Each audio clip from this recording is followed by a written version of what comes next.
Hello my dear students. Today's class we are going to discuss about Kingdom Plantae. In previous class we are already studied about that Kingdom Monera, Kingdom Protista and Kingdom Fungi. So today's class we are going to study about the Kingdom Plantae and Kingdom Animalia. So first let us start about Kingdom Plantae. Kingdom Plantae ನಲ್ಲಿ ಯಾವ ಒಂದು organisms ಬರುತ್ತೆ? Plant ಅಂದ್ರೆ ಏನು? ಸಸ್ಯ. So ಎಲ್ಲ ಭೂಮಿ ಮೇಲಿರುವಂಥ ಎಲ್ಲ ಸಸ್ಯ ಪ್ರಭೇದಗಳು ಕಿಂಗ್ಡಮ್ ಪ್ಲಾಂಟೆ ಅಂಡರಲ್ಲಿ ಬರುತ್ತೆ. And what is the function of plant? What is the function of plant and the structure? How the structure of plant? Plant structure ಹೆಂಗಿರುತ್ತೆ ಆ್ಯಂಡ್ ಪ್ಲಾಂಟ್ ಫಂಕ್ಷನ್ ಹೆಂಗಿರುತ್ತೆ, ಮತ್ತು ಪ್ಲಾಂಟ್ ಕಿಂಗ್ಡಮಲ್ಲಿ ಯಾವ್ಯಾವ ಒಂದು ಪ್ಲಾಂಟ್ ಸ್ಪೀಸೀಸ್ ಬರುತ್ತೆ, ನಾವು ಇದನ್ನು ಸ್ಟಡಿ ಮಾಡ್ತೀವಿ. So first let us start about the very basic concepts about the Kingdom Plantae. So Kingdom Plantae, it is including all eukaryotic organisms and chlorophyll containing organisms. So these including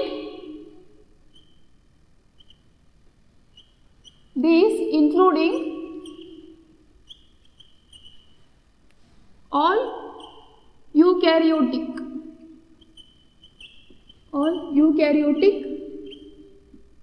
organisms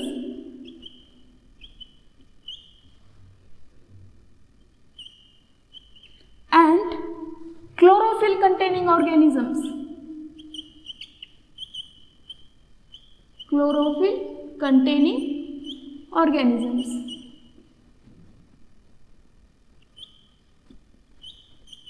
Chlorophyll containing organisms.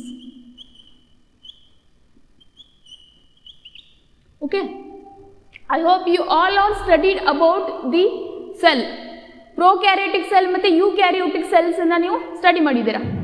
In Kingdom Plantae, all organisms, all plants are comes under the eukaryotic organisms. ಇವೆಲ್ಲ organisms ಏನಿರುತ್ತೆ eukaryotic organisms ಇರುತ್ತೆ. So eukaryotic means these are having true nucleus. ಯಾವ ಒಂದು organisms true nucleus ಅನ್ನು ಒಳಗೊಂಡಿರುತ್ತೋ ಅವಕ್ಕೆ eukaryotic organisms ಅಂತ ಕರಿತೀವಿ. And then second point is these are chlorophyll containing organisms. So all plants are chlorophyll containing organisms. Chlorophyll ಅಂದ್ರೆ ಏನು? ಪತ್ರಹರಿತ್ತು. ಪತ್ರಹರಿತೃ ಎನ್ನುವಂಥ ಒಂದು ವರ್ಣಕ. Chlorophyll, it is the one of the pigment which gives the green color to the plant. ಎಲ್ಲ plant green colour ಯಾಕೆ ಇರತ್ತಪ್ಪ ಅಂದರೆ because of present of chloroplast. ಯಾವ ಒಂದು ಪ್ಲಾಂಟಲ್ಲಿ ಕ್ಲೋರೋಪ್ಲಾಸ್ಟ್ ಅಥವಾ ಕ್ಲೋರೋಫಿಲ್ ಪ್ರೆಸೆಂಟ್ ಇರುತ್ತೆ ಆ ಒಂದು ಪ್ಲಾಂಟ್ ಗ್ರೀನರಿ ಆಗಿರುತ್ತೆ. So chlorophyll it is containing chlorophyll A and chlorophyll B. ಎರಡು types chlorophyll, two types of pigments are present in chlorophyll. So all plants are chlorophyll containing organisms and these all are eukaryotic organisms. So and then what is the function of chlorophyll? Chlorophyll function ಏನು? ಒಂದು colouration ಕೊಡುತ್ತೆ, ಆ ಪ್ಲಾಂಟಿಗೆ ಒಂದು particular ಕಲರನ್ನು ಕೊಡುತ್ತೆ, green colour. And then which is helps to the photosynthesis, ದ್ಯುತಿ ಸಂಶ್ಲೇಷಣ ಕ್ರಿಯೆಗೆ ಹೆಲ್ಪ್ ಮಾಡುತ್ತೆ chlorophyll pigment. Okay, this is all about the plant kingdoms including eukaryotic organisms and these are chlorophyll containing organisms. And second point is the cell wall is made up of cellulose. Cell wall cellulose ಇಂದ ಮಾಡಲ್ಪಟ್ಟಿರುತ್ತೆ. Cellulose ಅನ್ನೋ substance ಇಂದ. So cell wall is made up of cellulose. ಪ್ಲಾಂಟದ್ದು cell wall ಏನಿರುತ್ತಲ್ಲ, ಅದರದ್ದು ಕೋಶಪೊರೆ ಏನಿರುತ್ತಲ್ಲ, ಆ ಒಂದು ಯಾವುದರಿಂದ ಮಾಡಲ್ಪಟ್ಟಿರುತ್ತಪ್ಪ ಅಂದರೆ ಸೆಲ್ಯುಲೋಸಿಂದ ಮಾಡಲ್ಪಟ್ಟಿರುತ್ತೆ. And plants are autotrophic. These are autotrophic.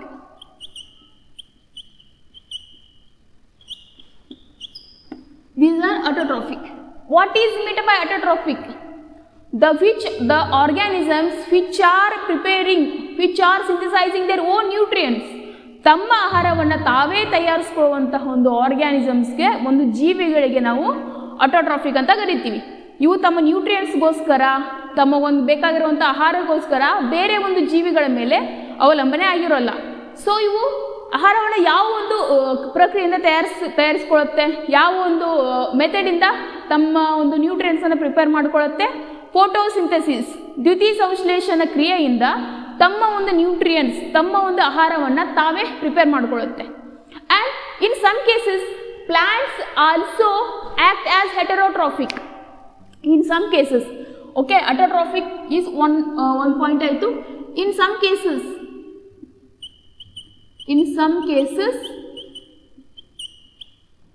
plants are heterotrophic.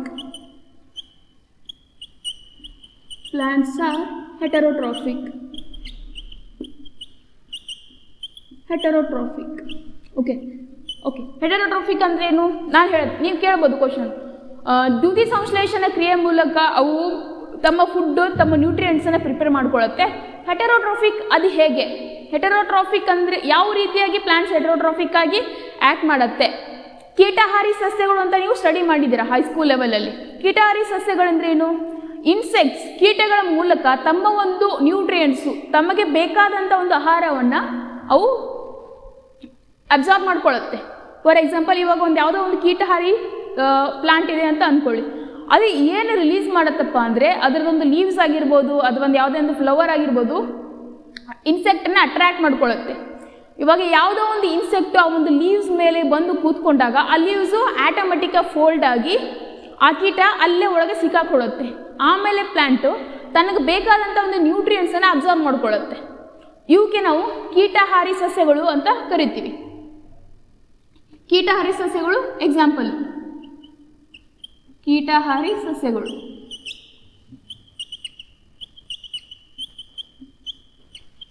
ಕೀಟಹಾರಿ ಸಸ್ಯಗಳು ಏನು ಮಾಡುತ್ತೆ? ಇನ್ಸೆಕ್ಟ್ಸ್ ಮೂಲಕ ತಮಗೆ ಬೇಕಾದಂಥ ಒಂದು ನ್ಯೂಟ್ರಿಯೆಂಟ್ಸನ್ನು ಪಡ್ಕೊಳ್ಳುತ್ತೆ. And these are such as, ಈ ಹೆಟೆರೋಟ್ರೋಫಿಕ್ ಅಂತ ಏನು? ಕೀಟಹಾರಿ ಸಸ್ಯಗಳು. ಕೀಟಹಾರಿ ಸಸ್ಯಗಳಿಗೆ ನಾವು ಇನ್ಸೆಕ್ಟೋವೈರಸ್ ಅಂತ ಕರಿತೀವಿ. ಇನ್ಸೆಕ್ಟೋವೈರಸ್.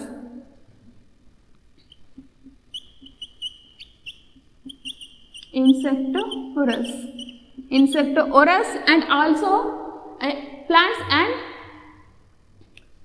ತಮ್ಮ ನ್ಯೂಟ್ರಿಯೆಂಟನ್ನು ಬೇರೆ ಒಂದು ಹೋಸ್ಟಿಂದ ಅಥವಾ ಬೇರೆ ಒಂದು ಇನ್ಸೆಕ್ಟ್ಸಿಂದ ಪಡ್ಕೊಳ್ಳುತ್ತೆ ಪ್ಲಾಂಟ್ಸ್. ಓಕೆ, ಎಕ್ಸಾಂಪಲ್ ಯಾವ್ಯಾವುದು ಕೀಟಹಾರಿ ಸಸ್ಯಗಳಿಗೆ? ಕೀಟಹಾರಿ ಸಸ್ಯಗಳ ಎಕ್ಸಾಂಪಲ್ಲು ಡ್ರೊಸೆರಾ ಆ್ಯಂಡ್ ಹೂಜಿ ಗಿಡ ಅಂತ ನೀವು ಕಲಿಸಿದ್ದೀರಾ. ಇವು ಕೀಟಹಾರಿ ಸಸ್ಯಗಳು. ಆ್ಯಂಡ್ ಹೆಟೆರೋಟ್ರೋಫಿಕ್ಗೆ ಯಾವ್ಯಾವ ಒಂದು example? Example bladder worth,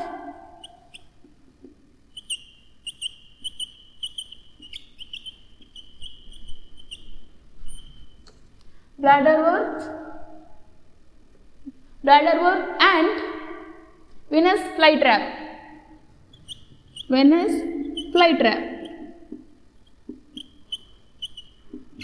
These are the example of heterotrophic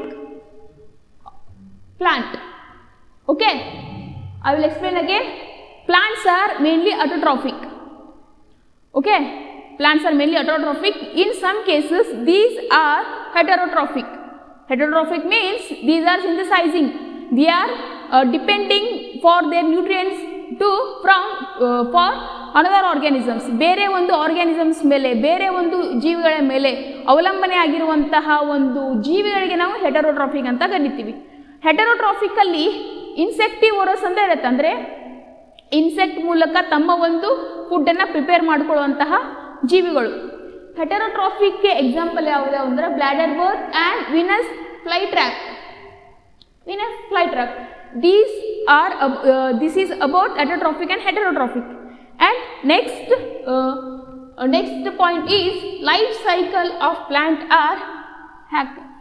life cycle of plant has two distinct phases.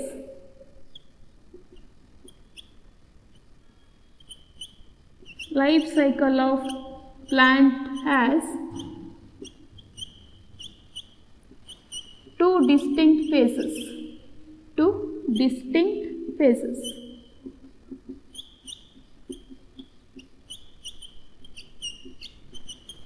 First one is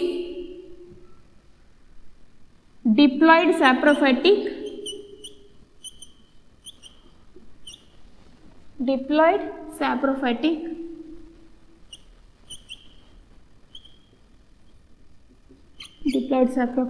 and haploid gametophytic.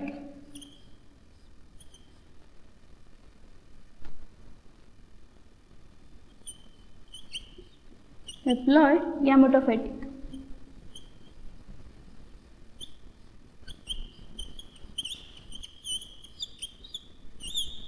Okay.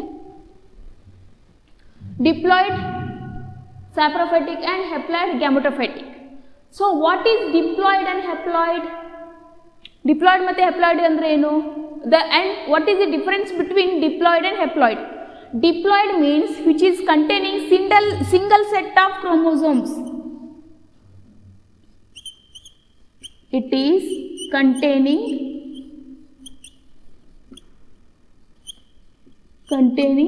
single set of chromosomes. It is containing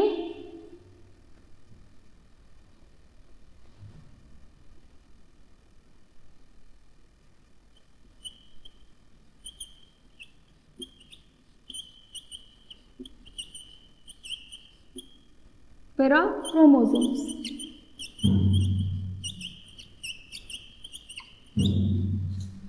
And haploid means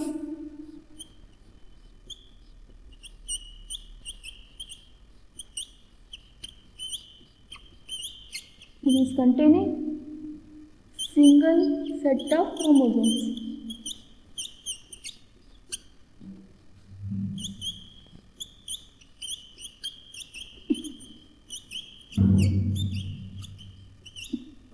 Okay. Diploid saprophytic and haploid gametophytic.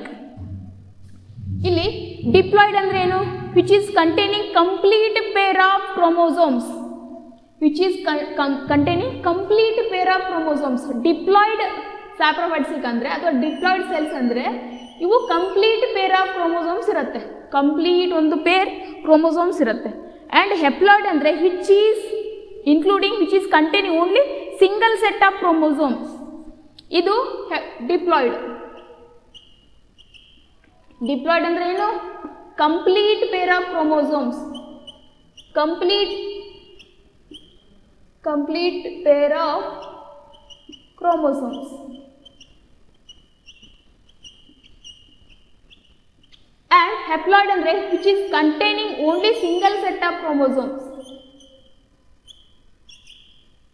Haploid.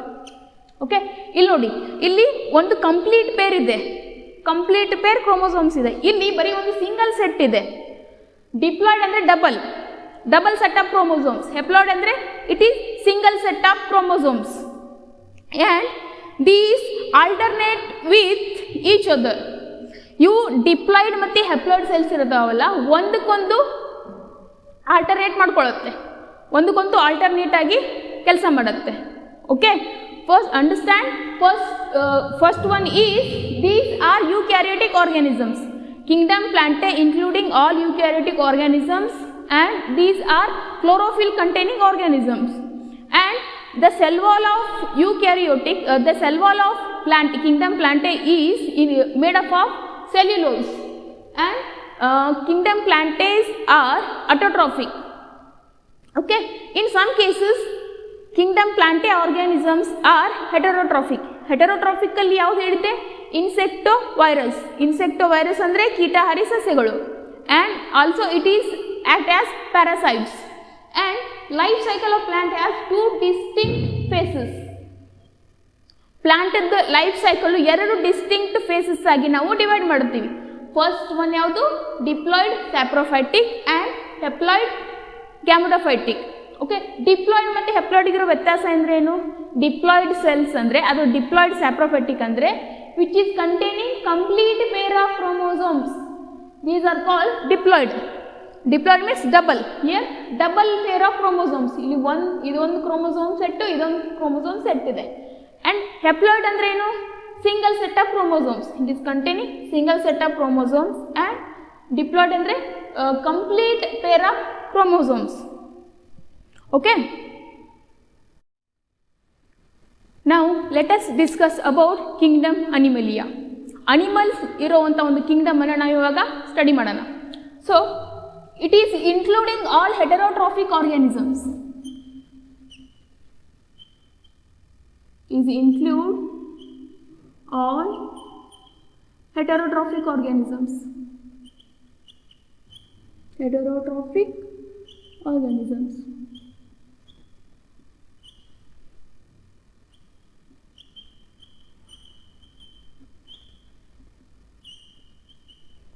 These all are including heterotrophic organisms, and all organisms are eukaryotic. All are eukaryotic. Eukaryotic and multicellular. Multicellular and lack of cell wall. Lack of cell wall.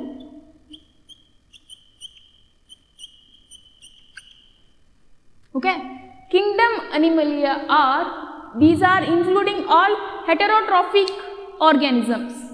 Kingdom ಅನಿಮಲಿಯಾದಲ್ಲಿ ಬರುವಂಥ ಒಂದು ಎಲ್ಲ organisms ಹೆಟೆರೋಟ್ರಾಫಿಕ್ organisms ಆಗಿರುತ್ತೆ. Heterotrophics ಅಂದ್ರೆ ಏನು? These are depending for their nutrients for another organisms. ತನ್ಮಗೆ ಬೇಕಾದಂಥ ಒಂದು ನ್ಯೂಟ್ರಿಯೆಂಟ್ಸ್ಗೋಸ್ಕರ ಬೇರೆ ಒಂದು ಆರ್ಗ್ಯಾನಿಸಮ್ಸ್ ಮೇಲೆ ಡಿಪೆಂಡ್ ಆಗಿರುವಂಥ ಒಂದು ಪ್ರಾಣಿಗಳಿಗೆ ನಾವು ಹೆಟೆರೋಟ್ರಾಫಿಕ್ ಆರ್ಗ್ಯಾನಿಸಮ್ಸ್ ಅಂತ ಕರಿತೀವಿ. ಓಕೆ, ಇವಾಗ ಅನಿಮಲ್ ತಮ್ಮ ಒಂದು ಫುಡ್ಡನ್ನು ತಾವೇ ಪ್ರಿಪೇರ್ ಮಾಡ್ಕೊಳುತ್ತಾ ಇಲ್ಲ, ಪ್ಲಾಂಟ್ ಮೇಲೆ ಡಿಪೆಂಡ್ ಆಗಿರುತ್ತೆ, ಅಥವಾ ಬೇರೆ ಒಂದು ಅನಿಮಲ್ ಮೇಲೆ ಡಿಪೆಂಡ್ ಆಗಿರುತ್ತೆ. ಸೊ ಮನುಷ್ಯನು ಕೂಡ ಕಿಂಗ್ಡಮ್ ಅನಿಮಲಿಯಾದಲ್ಲೇ ಬರ್ತಾನೆ. Okay, we are also animal. And next point is these are eukaryotic. All are eukaryotic. ಎಲ್ಲ ಒಂದು ಆರ್ಗ್ಯಾನಿಸಮ್ಸು ಯೂಕ್ಯಾರಿಯೋಟಿಕ್ ಆಗಿರುತ್ತೆ. ಯೂಕ್ಯಾರಿಯೋಟಿಕ್ ಅಂದ್ರೆ ಏನು? Which containing true nucleus. Okay, and multicellular. These are containing more than one cell.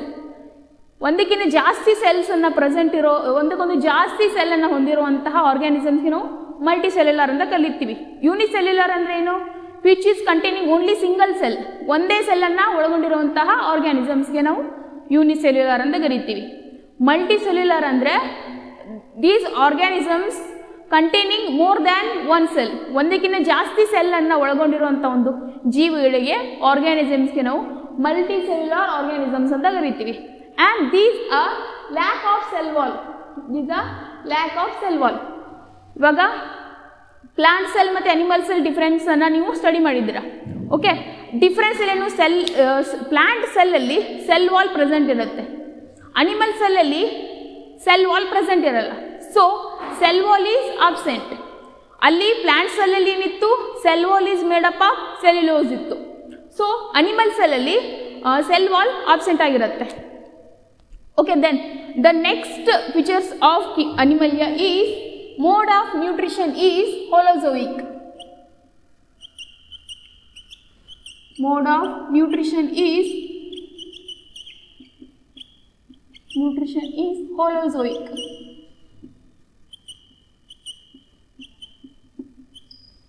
Mode of nutrition is holozoic by ingestion of food.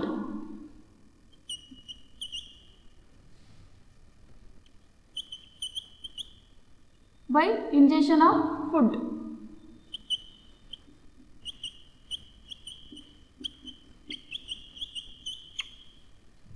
Mode of nutrition. Nutrition mode ಯಾವ ರೀತಿಯಾಗಿರುತ್ತಂದ್ರೆ, the mode of nutrition is holozoic by ingestion of food. ಇವಾಗ holozoic ಅಂದ್ರೆ ಏನು? Intaking the whole food, complex food into body. For example, ಇವಾಗ ಅಮೀಬಾನೇ ತಗೊಳ್ಳೋಣ. ಅಮೀಬಾದ structure ನಾನು ಒಂದ್ಸಲ explain ಮಾಡಿದ್ದೆ. Amoeba structure ಇದಿದೆ, ಇದು ಫುಡ್ ಪಾರ್ಟಿಕಲ್ ಇದೆ. ಸೊ ಇದೇನು ಮಾಡುತ್ತೆ? ಹೋಲ್ ಫುಡ್ಡನ್ನು ತನ್ನ ಒಳಗಡೆ ತಗೊಳುತ್ತೆ. ಇವಾಗ ಅನಿಮಲ್ ಆಗಿರ್ಬೋದು ಮತ್ತು ಮನುಷ್ಯನೇ ಆಗಿರ್ಬೋದು, ಕಾಂಪ್ಲೆಕ್ಸ್ ಫುಡ್ಡನ್ನು ತಿಂತೀವಿ ನಾವು. ಇವಾಗ ನಾವು ಡೈರೆಕ್ಟ್ ಪ್ರೋಟೀನ್ ತಿಂತೀವ? ಡೈರೆಕ್ಟ್ ಪ್ರೋಟೀನ್ ತಿನ್ನಲ್ಲ, ಕಾರ್ಬೋಹೈಡ್ರೇಟ್ ತಿನ್ನಲ್ಲ. ನಾವು ಕಾಂಪ್ಲೆಕ್ಸ್ ಫುಡ್ ಅಂದರೆ, ಇವಾಗ ಎಕ್ಸಾಂಪಲ್ ರೈಸ್ ಮತ್ತು ದಾಲ್ ತಗೊಳ್ಳಿ. Dal is protein, rice is carbohydrate. Okay, ನಾವು ಅದು ಯಾವಾಗ ಫಾರ್ಮ್ ಆಗುತ್ತೆ ಕಾರ್ಬೋಹೈಡ್ರೇಟ್ ಮತ್ತು ಪ್ರೋಟೀನ್ ಆಗಿ? ನಾವು ಅದನ್ನು ಇಂಟೇಕ್ ಮಾಡಿದಾಗ, ನಾವು ಅದನ್ನು ಸೇವನೆ ಮಾಡಿದಾಗ ಒಳಗಡೆ ಹೋಗಿ ಡೈಜೆಷನ್ ಆಗಿ ಕಾರ್ಬೋಹೈಡ್ರೇಟ್ ಮತ್ತು ಪ್ರೋಟೀನು ಅಬ್ಸಾರ್ಬ್ ಆಗುತ್ತೆ. Okay, that mode of nutrition is called holozoic. Means intaking of the complex food into the inside of the body. Complex ಫುಡ್ಡನ್ನು ನಾವು ಸೇವನೆ ಮಾಡೋದಕ್ಕೆ ನಾವು ಹೋಲೋಜೋಯಿಕ್ ಅಂತ ಕರಿತೀವಿ. ಬೈ ಇಂಜೆಕ್ಷನ್ ಆಫ್ ಫುಡ್ ನಾವು ಅದನ್ನು ಸೇವನೆ ಮಾಡ್ತೀವಿ, injection of food. Okay, I will explain again. Mode of nutrition is holozoic by injection of food. Holozoic ಅಂದರೆ ಏನು? ಹ್ಯಾವಿಂಗ್ ದಿ ಕಾಂಪ್ಲೆಕ್ಸ್ ಫುಡ್ಡನ್ನು ನಾವು ಇಂಟೇಕ್ ಮಾಡೋದನ್ನು ನಾವು ಹೋಲೋಜೋಯಿಕ್ ಅಂತ ಕರಿತೀವಿ. ಇಂಜೆಕ್ಷನ್ ಆಫ್ ಫುಡ್ ಸೇವನೆ ಮಾಡೋದು. Okay, and then store the reserve food. These are store food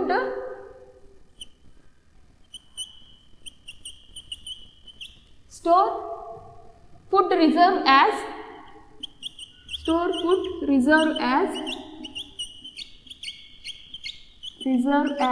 glycogen and fat.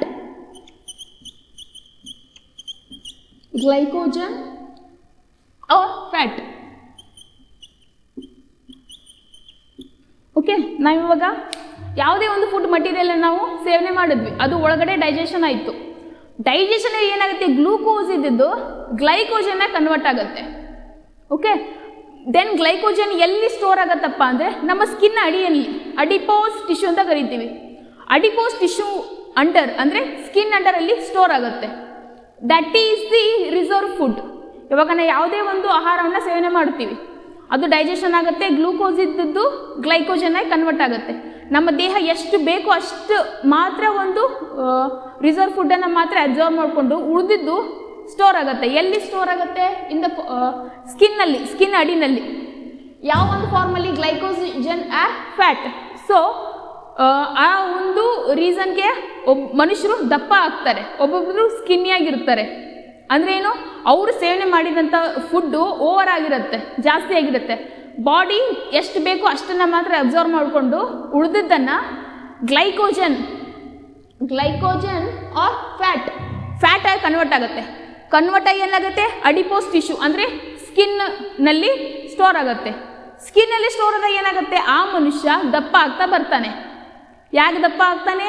ಅಲ್ಲಿ storage of reserve food. So ಅದಕ್ಕೆ ಏನು ಮಾಡ್ತಾರೆ ಅಂದರೆ, ಆ ಒಂದು ರಿಸರ್ವ್ ಫುಡ್ಡನ್ನು ಯುಟಿಲೈಸ್ ಮಾಡ್ಕೊಳ್ಳೋಕೆ ಏನು ಮಾಡ್ತಾರೆ? ವರ್ಕೌಟ್ ಮಾಡ್ತಾರೆ. ರನ್ನಿಂಗ್ ಆಗಿರ್ಬೋದು ಅಥವಾ ಜಿಮ್ನಾಸ್ಟಿಕ್ ಆಗಿರ್ಬೋದು, ಮತ್ತು ಆಮೇಲೆ ಫಾಸ್ಟಿಂಗ್ ಡಯಟ್ ಆಗಿರ್ಬೋದು. ಆ ರೀತಿ ಮಾಡೋದ್ರಿಂದ ಏನಾಗುತ್ತಪ್ಪ ಅಂದರೆ ಆ ರಿಸರ್ವ್ ಫುಡ್ ಏನಾಗುತ್ತೆ? ಬಾಡಿ ಅಬ್ಸರ್ವ್ ಮಾಡ್ಕೊಳ್ಳುತ್ತೆ. ಇವಾಗ ವರ್ಕೌಟ್ ಮಾಡಿದರೆ ಏನಾಗುತ್ತೆ? ಎನರ್ಜಿ ಬೇಕು. ಆ ಎನರ್ಜಿ ಯಾವುದರಿಂದ ಸಿಗುತ್ತೆ? ಬಾಡಿ ಒಳಗಡೆ ಇರೋಂಥ ರಿಸರ್ವ್ ಫುಡ್. ಸೊ ನಮ್ಗೆ ಹೆಂಗೆ ನಾವು ಜಾಸ್ತಿ ವರ್ಕೌಟ್ ಮಾಡ್ತಾ ಹೋಗ್ತೀವಿ, ನಮಗೆ ರಿಸರ್ವ್ ಫುಡ್ ಅವಶ್ಯಕತೆ ಬೀಳುತ್ತೆ. ಸೊ ಅವಾಗ ಫ್ಯಾಟ್ ಬರ್ನ್ ಆಗ್ತಾ ಹೋಗುತ್ತೆ. Okay, hope you all understand this point. The mode of nutrition is holozoic by injection of food.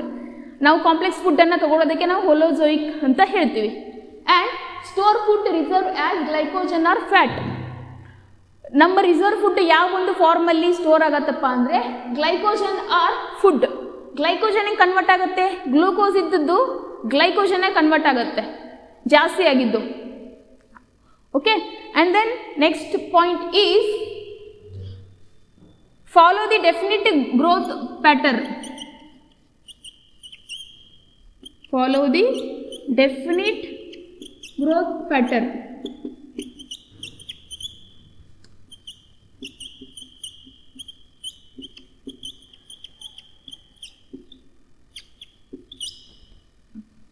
Follow the definite growth pattern and grow into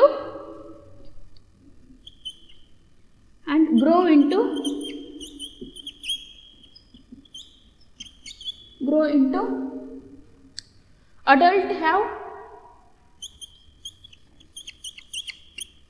have definite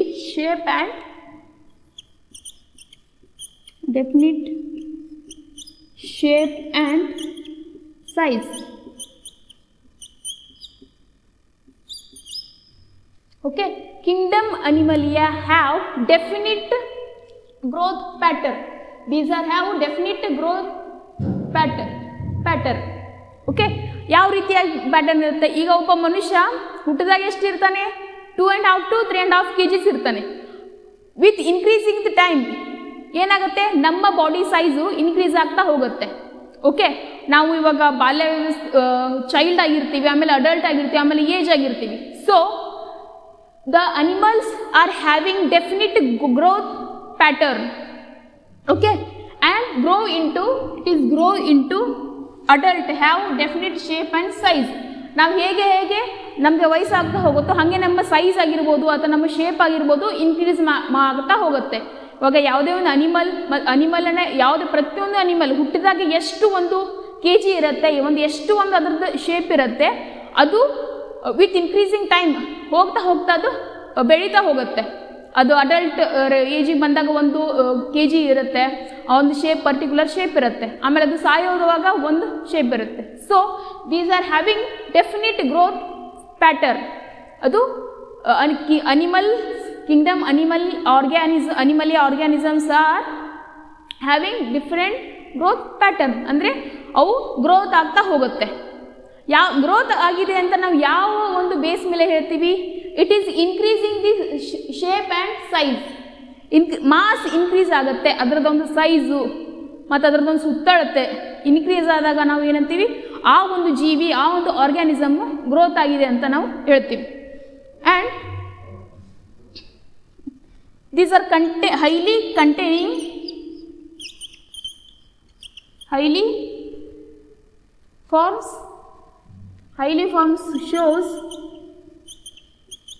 highly forms shows elaborate sensory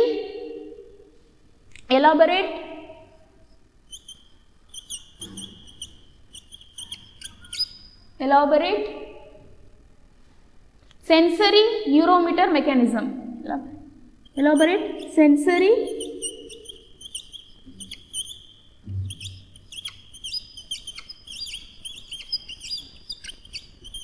neuromotor mechanisms.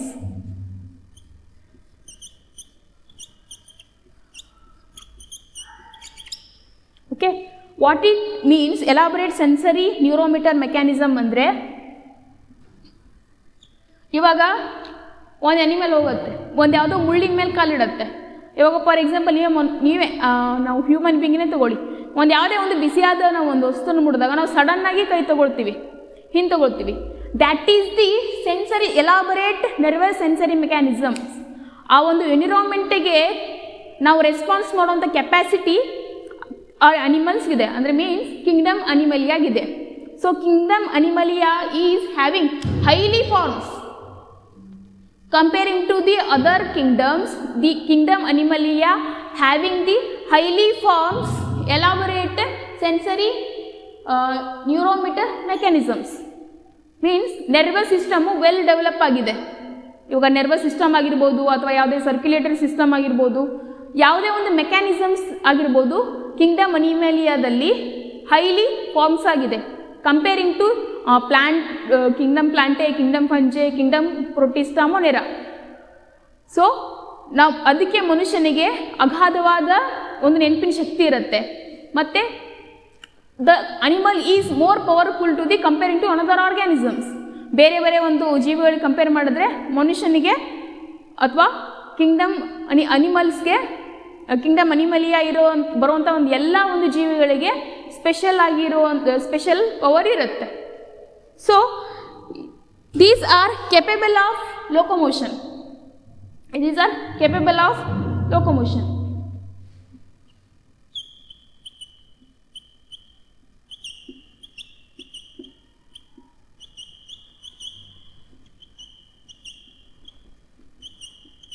Okay, these are capable of locomotion. Means kingdom ಅನಿಮಲಿಯಾದಲ್ಲಿ ಬರುವಂಥ ಒಂದು ಎಲ್ಲ ಆರ್ಗ್ಯಾನಿಸಮ್ಸ್ಗೂ ಒಂದು ಪ್ಲೇಸಿಂದ ಇನ್ನೊಂದು ಪ್ಲೇಸ್ಗೆ movement ಆಗುತ್ತೆ. Locomotion ಅಂದ್ರೇನು? ಚಲನೆ. Okay, all organisms are do locomotion. ಯಾಕಂದರೆ ಲೋಕೋಮೋಷನ್ ಪರ್ಟಿಕ್ಯುಲರ್ ಆರ್ಗನ್ಸ್ ಇದೆ ಲೋಕೋಮೋಷನ್ಗೆ. Okay, they can locomotion, capable of locomotion ಅಂದರೆ ಚಲನೆ ಮಾಡುವಂಥ ಒಂದು ಕೆಪಾಸಿಟಿ, ಒಂದು ಪ್ಲೇಸಿಂದ ಇನ್ನೊಂದು ಪ್ಲೇಸ್ಗೆ ಹೋಗುವಂತಹ ಒಂದು ಕೆಪಾಸಿಟಿ ಕಿಂಗ್ಡಮ್ ಅನಿಮಲಿಯಾದಲ್ಲಿ ಬರುವಂಥ ಒಂದು ಎಲ್ಲ ಪ್ರಾಣಿಗಳಿಗೂ ಇದೆ. And the sexual reproduction takes place in sexual reproduction.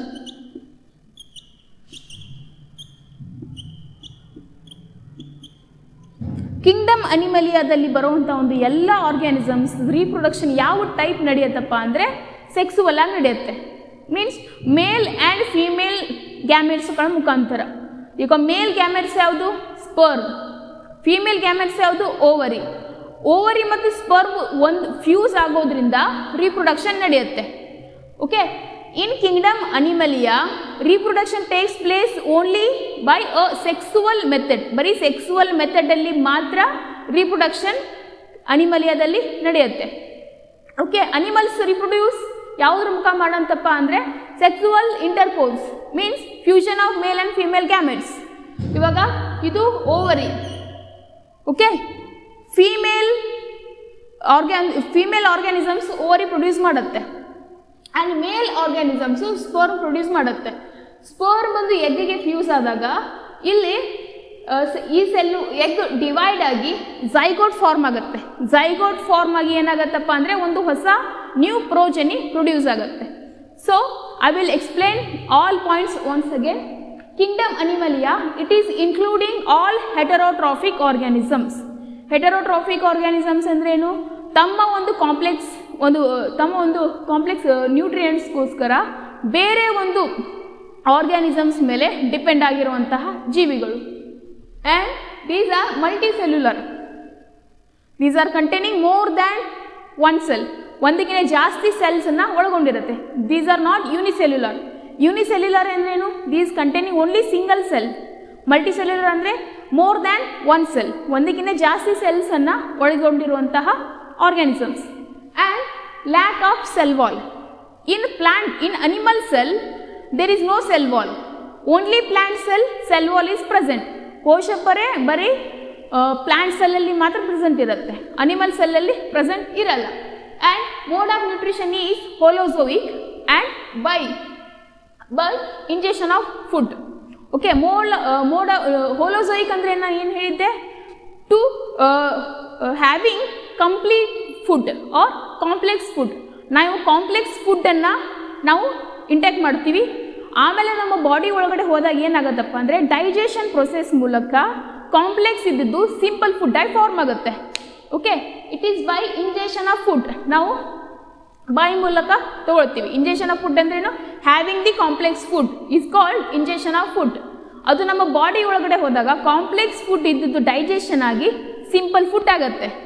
Okay, complex food ಅಂದ್ರೇನು? Rice, sambar, this is example of complex food. Simple food ಅಂದ್ರೇನು? ಅದು ಕಾರ್ಬೋಹೈಡ್ರೇಟು, ಪ್ರೋಟೀನು, ವಿಟಮಿನ್ಸ್ ಆಗಿ ಫಾರ್ಮ್ ಆಗುತ್ತೆ. ಆಮೇಲೆ ನಮ್ಮ ದೇಹ ಆ ಸಿಂಪಲ್ ಫುಡ್ ಏನಿರುತ್ತಲ್ಲ ಅದನ್ನು ಅಬ್ಸರ್ವ್ ಮಾಡ್ಕೊಳ್ಳುತ್ತೆ. And store food reserve as glycogen and fat. ನಾವು ಕಾಂಪ್ಲೆಕ್ಸ್ ಫುಡ್ಡನ್ನು ನಾವು ಇಂಟೇಕ್ ಮಾಡಿದ್ವಿ. ಕಾಂಪ್ಲೆಕ್ಸ್ ಫುಡ್ ಇದ್ದದ್ದು ಸಿಂಪಲ್ ಫುಡ್ಡಾಗಿ ಫಾರ್ಮ್ ಆಯಿತು. ನಮಗೆ ಎಷ್ಟು ಬೇಕೋ ಅಷ್ಟು ನ್ಯೂಟ್ರಿಯೆಂಟ್ಸನ್ನು ನಮ್ಮ ಬಾಡಿ ಅಬ್ಸರ್ವ್ ಮಾಡ್ತು. ದೆನ್ ಏನಾಗುತ್ತಪ್ಪ ಅಂದರೆ ನಾವು ಎಲ್ಲ ಸೇವನೆ ಮಾಡಿದಂಥ ಫುಡ್ಡು ಗ್ಲೂಕೋಸಾಗಿ ಕನ್ವರ್ಟ್ ಆಗುತ್ತೆ. ಆಮೇಲೆ ಎಕ್ಸೆಸ್ ಆಫ್ ಗ್ಲೂಕೋಸ್, ಹೆಚ್ಚಿಗೆ ಆದ ಗ್ಲೂಕೋಸ್ ಹೆಂಗಾರ ಸ್ಟೋರ್ ಮಾಡಬೇಕಲ್ಲ, ಅದು ಯಾವ ಫಾರ್ಮಲ್ಲಿ ಸ್ಟೋರ್ ಆಗುತ್ತಪ್ಪ ಅಂದರೆ ಗ್ಲೈಕೋಜನ್ ಆರ್